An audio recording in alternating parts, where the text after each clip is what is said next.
E a gente segue por aqui trazendo mais informações para você. Como prometido, vamos conversar com o professor Écio Costa, que é economista, sempre muito solícito com a nossa equipe. Professor Écio, bom dia. Boa tarde, na verdade. A gente está acostumado a dar um bom dia, mas uma boa tarde.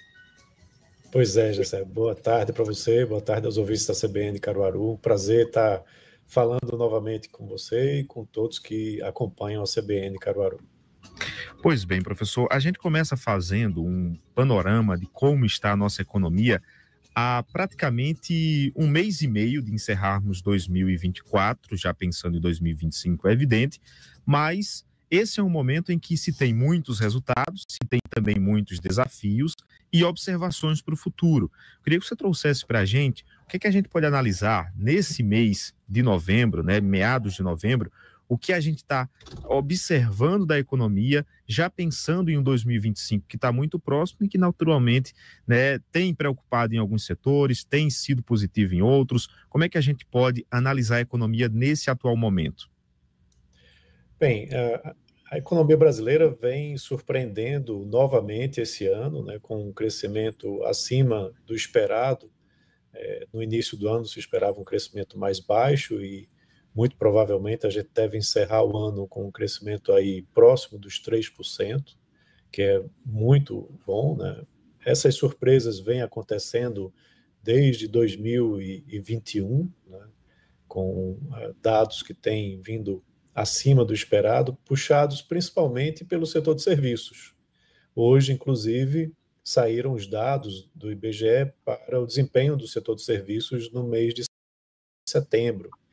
E a gente bateu recorde, né, de crescimento aí, não de crescimento, mas atingindo o topo, né, do volume de atividade do setor de serviços. Então, em toda a série histórica, esse foi o maior patamar, né, do volume de utilização do setor. É um setor muito abrangente, ele inclui educação, saúde, serviços prestados às famílias, serviços prestados às empresas, comunicação, né, consultorias e assim vai, né? Então, aqui na economia pernambucana representa 75% do PIB, a nível Brasil 70% do PIB, e isso mostra que a gente está com um crescimento bastante forte e que teria aí muito a ver até com o que aconteceu durante a pandemia. A gente passou por um processo de modernização interessante, né? Hoje, inclusive, estamos aqui falando online. No passado, eu teria que me deslocar até Caruaru para ir no estúdio para dar uma entrevista. Então, essa tecnologia aproximou as pessoas, facilitou os negócios e vem ajudando muito desde então. Tem aí também o Pix, tem uma série de outras medidas, né, que foram tomadas para facilitar os negócios. E também, no último ano e nesse ano, você vê aí uma expansão também de gastos muito grande por parte do governo federal, o que impulsiona bastante também a economia. Tá? Então, esses fatores têm ajudado. Mas aí é onde surgem algumas preocupações, né? Primeiro, a gente viu a inflação tendo uma trajetória de queda, né, sendo controlada aí por conta da política monetária, né, do Banco Central, com a elevação de taxa de juros para que pudesse conter a inflação. A inflação deu uma reduzida, porém, nos últimos meses a gente vê um processo de reflação, né? A inflação está se intensificando novamente. Novamente o IBGE divulgou dados referentes ao mês de outubro, na semana passada, mostrando que a gente já está com a inflação acumulada dos últimos 12 meses acima do teto da inflação, que é de 4,5%, está em 4,6%. E aí o Banco Central vem tomando suas medidas para conter a inflação com a ferramenta que dispõe, que é a elevação das taxas de juros. Isso vai ter um impacto mais para 2025, né, do que esse ano, porque leva um certo tempo, né, para que esse aumento de juros faça com que você tenha uma desaceleração da atividade econômica. E aí tem toda uma demanda também com relação ao governo federal para que ele controle os gastos, diminua o déficit fiscal para que o déficit seja atingido o déficit zero né, dentro do arcabouço fiscal, o objetivo para esse ano e para o próximo ano é que você tenha um déficit zero, valendo lembrar que esse déficit zero, ele tem uma banda, né, superior e inferior, e permite que você tenha um déficit esse ano de algo em torno de 23 a 26 bilhões de reais, tá? E quando a gente olha no acumulado desse ano, o déficit até setembro foi divulgado também essa semana pelo próprio Banco Central, mostra que o déficit acumulado até setembro já está em 93 bilhões de reais, ou seja, mais de 3 vezes o que era o objetivo, né, para esse ano. Então, outubro, novembro e dezembro não são meses que a gente vai ter aí superávites fiscais para compensar esse déficit e fazer com que chegue no déficit zero. Está praticamente impossível de conseguir esse ano. E a preocupação é para o ano que vem. Vai se repetir esse cenário no ano que vem?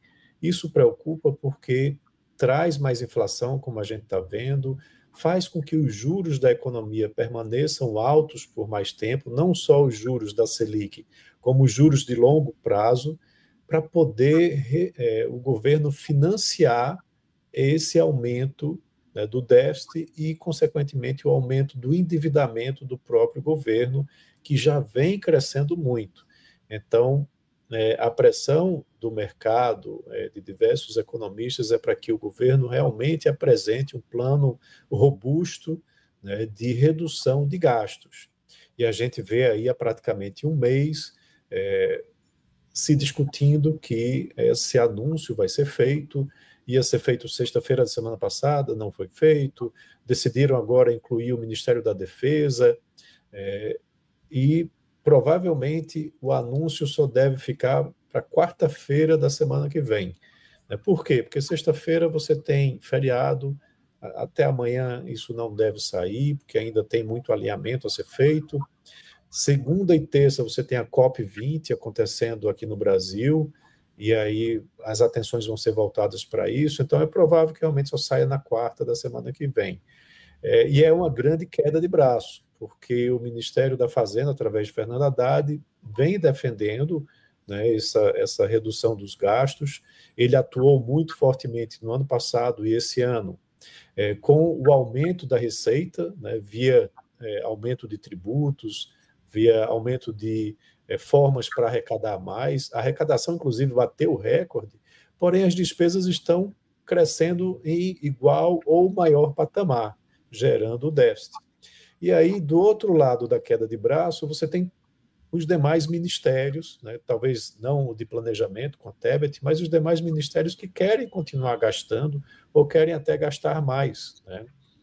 Então, essa queda de braço ela precisa ser bem vencida, né, pelo Ministério da Fazenda, para que você efetivamente tenha essa redução e não prejudique as contas do país para esse governo e para os próximos governos, né?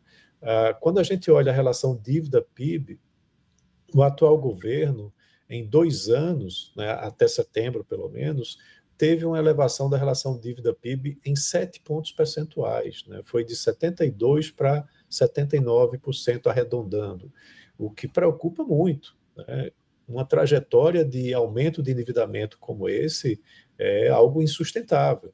Então, isso precisa ser realmente tratado e acredito que vai ser ainda muito discutido com relação aos impactos que vão acontecer no ano que vem, porque um anúncio de política de redução de gastos em praticamente meados para final de novembro desse ano não vai trazer impacto agora, vai trazer impacto só no ano que vem. E muitas das medidas, pelo que a gente anda escutando, lendo, muitas dessas medidas talvez precisem de aprovação do Congresso, como que se mencionou recentemente a questão da aposentadoria dos militares, né? Eles ficaram de fora da reforma da Previdência, que foi aprovada lá no primeiro ano do governo Bolsonaro, e quando você olha o déficit desse segmento, é muito elevado. Então, eles entrando, isso iria trazer uma redução importante de gastos.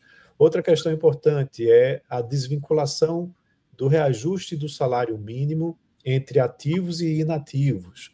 Hoje, quando você tem um reajuste do salário mínimo dos ativos, os pensionistas, os aposentados, também têm um reajuste de igual proporção. Então, essa desvinculação iria melhorar muito também na conta da Previdência para que reduzisse as despesas. Hoje, o maior problema vem justamente da Previdência. A Previdência, com esses reajustes do salário mínimo acima da inflação, isso impulsionou muito as despesas previdenciárias, o que está aumentando ainda mais esse déficit e tornando algo incontrolável. Então, assim, essa é a dinâmica que a gente vê. O crescimento para o ano que vem esperado é menor que o crescimento desse ano, mas pode ser que novamente a gente tenha surpresas, né, no ano que vem.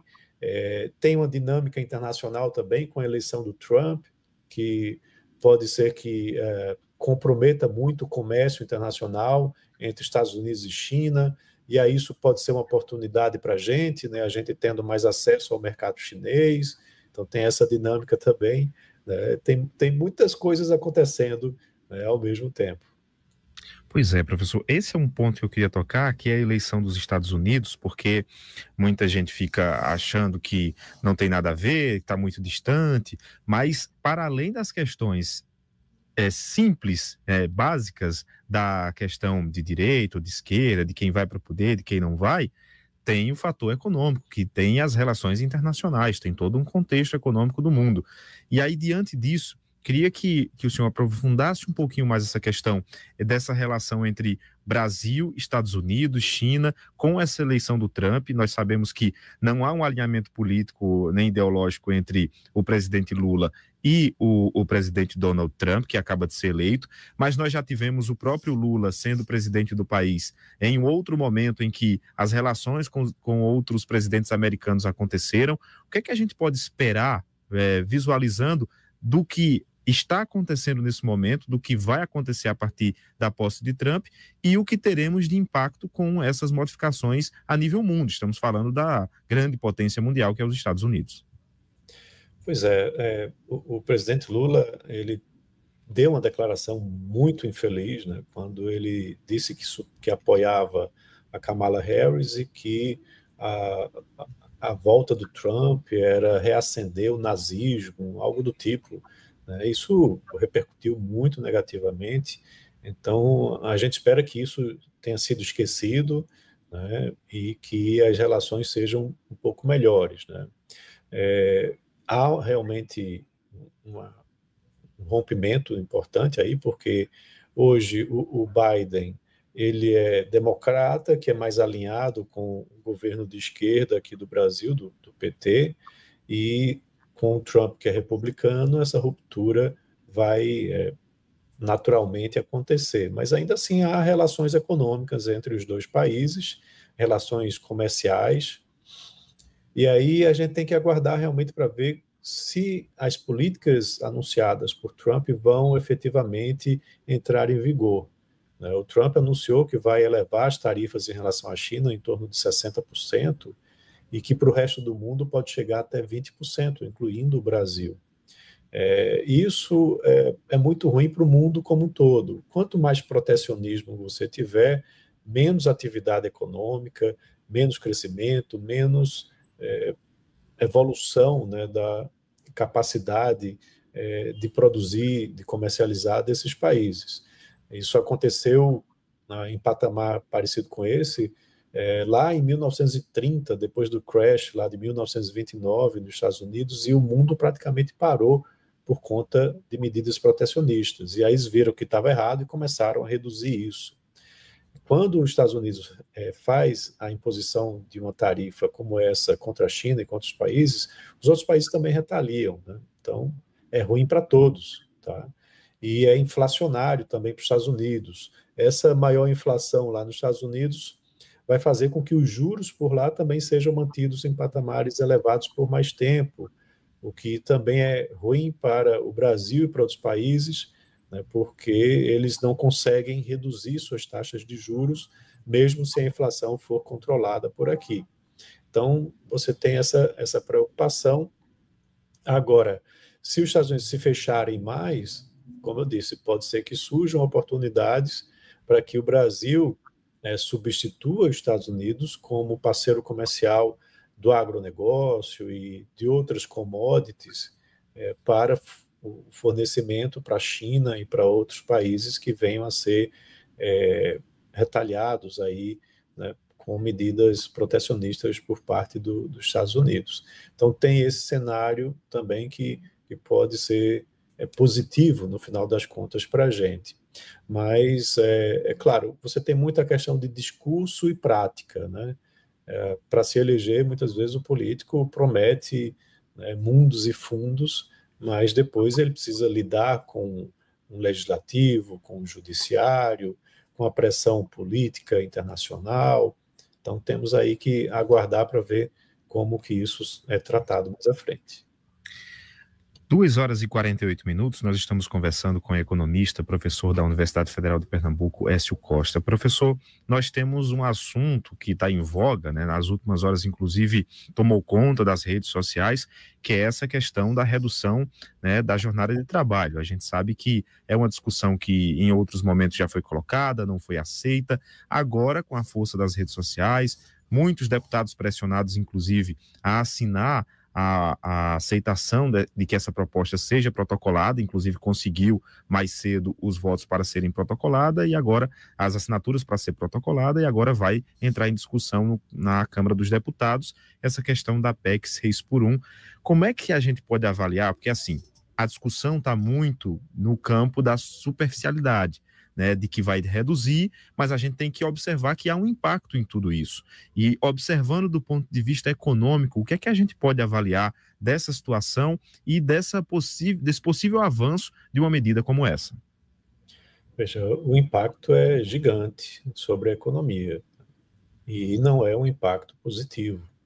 Você não pode, por exemplo, elevar o salário mínimo acima da inflação sem ter ganhos de produtividade. Isso termina gerando mais dificuldades na empregabilidade das pessoas. Então, quando você vai no caminho também de reduzir a carga horária trabalhada, mantendo a remuneração, né, o salário mínimo não vai reduzir, a não ser que eles modifiquem lá para que diga, olha, vai ser 4,3 ao invés de 6,1, são 36 horas e vamos reduzir proporcionalmente, né, o valor do salário mínimo para essa nova carga horária. Isso aí talvez reduza um pouco o impacto, né, sobre as empresas, né, que contratam mão de obra. As empresas contratam mão de obra principalmente no setor de serviços, no setor do comércio, nas indústrias. Muitas delas estão com essa faixa de remuneração muito próxima do salário mínimo. Quando você fizer essa redução, você vai ter que obrigar a empresa a contratar mais pessoas para cobrir esses horários, ou você vai ter redução de expediente para poder a conta fechar. Então, vai empurrar muita gente para a informalidade, porque as empresas não vão conseguir arcar com essa despesa adicional, muitas delas, né? E vai trazer aí dificuldades para manutenção, né, de, por exemplo, shopping centers, que têm horários expandidos, né? Você vai fazer com que essas empresas ou mantenham o horário expandido, contratem mais pessoas e repassem esses custos para o preço dos produtos, para poder atingir a viabilidade do negócio, ou então você vai começar a ter redução também de horários de funcionamento. Pode empurrar muitos negócios para o online, né, diminuindo a prestação de serviço presencial. Pode fazer com que vários setores se modernizem, contratem mais sistemas de automação, o que vai reduzir, né, a demanda por mão de obra. O que preocupa é que você tem um projeto apresentado sem estudos, né? A própria autora do projeto, ela, em entrevista na rede da Globo, né, na Globo News, disse que não tinha um estudo prévio sobre os impactos disso na economia, se os impactos eram positivos ou negativos. E aí, como é uma questão que traz uma comoção, né, popular muito grande, isso termina fazendo com que os políticos obrigatoriamente sejam favoráveis à aprovação de uma mudança como essa. Aí a gente olha, não, vamos ver o cenário internacional. Há países que têm, né, uma carga horária reduzida realmente. Porém, quando a gente avalia a produtividade da mão de obra desses países em relação à nossa produtividade, a produtividade deles é muito maior do que a nossa.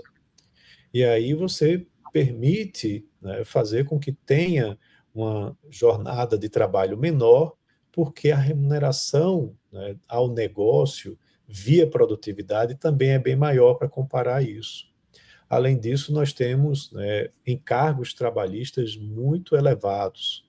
Não é o salário efetivo que a pessoa recebe, mas tudo aquilo que está por trás, né, que esses países também não têm. E que também não têm, por exemplo, 30 dias de férias. Muitos deles têm um período de férias menor. Nos Estados Unidos, por exemplo, a flexibilidade lá é muito maior. Você não paga um salário mensal, você paga um salário por hora. Então, a própria pessoa pode definir se quer trabalhar 10 horas por semana, 44 horas por semana ou 60 horas por semana.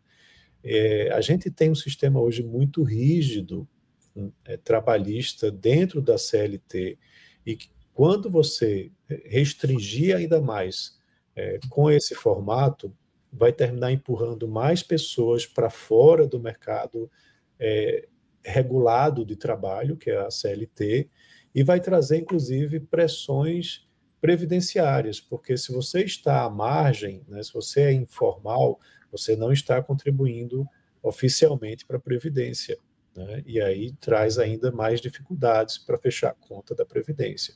Então, assim, eu vejo com muita preocupação.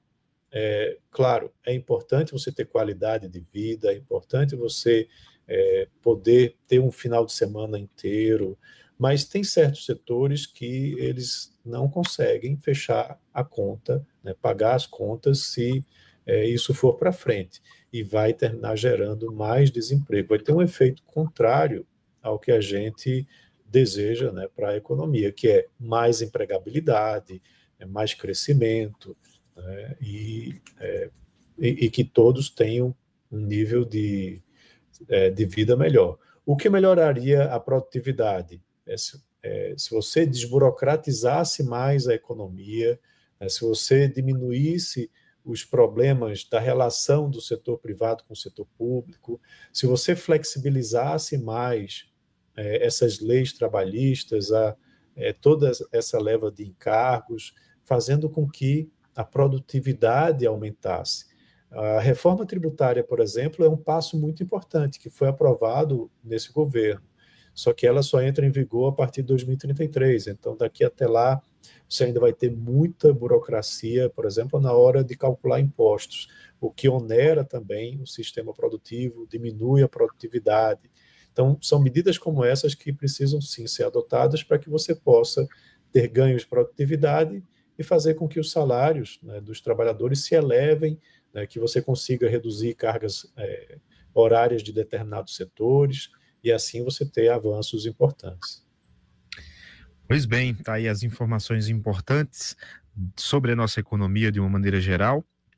Tratamos aqui sobre vários pontos e quero agradecer ao professor Écio Costa, que é sempre muito solícito em conversar conosco. Professor, muito obrigado pelos esclarecimentos de hoje e até uma próxima oportunidade. Eu que agradeço, Jessé, o convite, estou à disposição, né, para futuras contribuições, e um abraço a todos aí em Caruaru. Inclusive, mencionar que na semana que vem eu estarei participando lá da posse da ASIC, né, o amigo Clauston Pacas, né, vai tomar posse como presidente da ASIC, e estarei presente e prestigiando ele. Um abraço a todos.